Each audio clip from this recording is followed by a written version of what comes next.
First, let's look at what emotional intelligence is not. Emotional intelligence is not about being nice. Emotional intelligence doesn't mean you never deliver tough feedback or make hard decisions. It means you do those things effectively, with clarity, without cruelty, and in a way that people can actually relate. Next, emotional intelligence is not about suppressing how you feel. It is not about hiding emotions or pretending everything is fine when it's not. It's actually about feeling your emotions fully and choosing how to respond to them strategically. So you actually sit with your emotions, but you don't react. What you try to do instead is you try to understand them. Next, emotional intelligence is not endless empathy. Now, empathy without boundaries leads to burnout.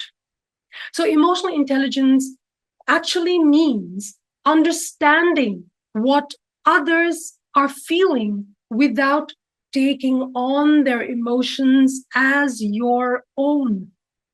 Very important to note. It is actually compassion with clarity, not emotional enmeshment. Next, emotional intelligence is not avoiding difficult conversations. So, leaders with high emotional intelligence don't shy away from conflict. In fact, it's just the opposite. They lean into it constructively. They address issues early, directly, and with respect. It is those with low emotional intelligence who try to avoid conflict. But those with high emotional intelligence, they engage with conflict because they know that if they don't engage early on, it could turn into a bigger issue. Next, emotional intelligence is not about making everyone happy.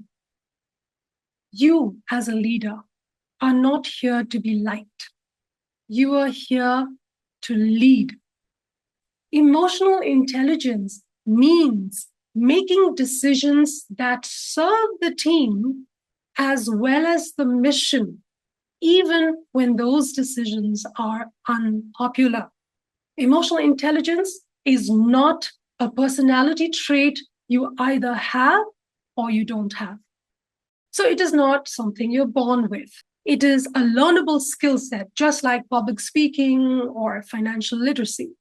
So you can measure it, train it, and improve it. Emotional intelligence is definitely not about being soft or weak. Some of the toughest, most decisive leaders have the highest emotional intelligence.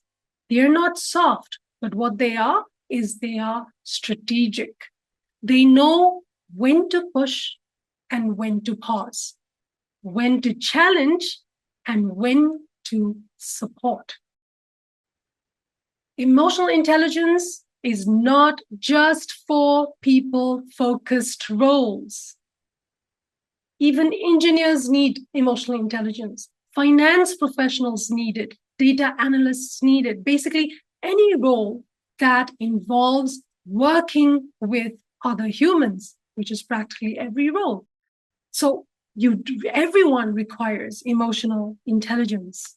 Emotional intelligence is not about reading minds. You don't need to know exactly what someone is feeling at all times. Emotional intelligence is, however, about noticing signals, asking questions, and staying curious rather than making assumptions. And emotional intelligence is definitely not the opposite of logic or intelligence. Now, this is one of the most damaging myths out there.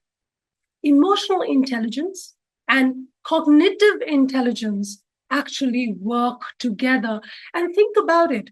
That is why the word intelligence is sitting right next to emotional, isn't it? That is why it's called emotional intelligence. The best decisions integrate both clear thinking informed by emotional data. So it is not feelings over logic, it is feelings and logic working in service of the same goal.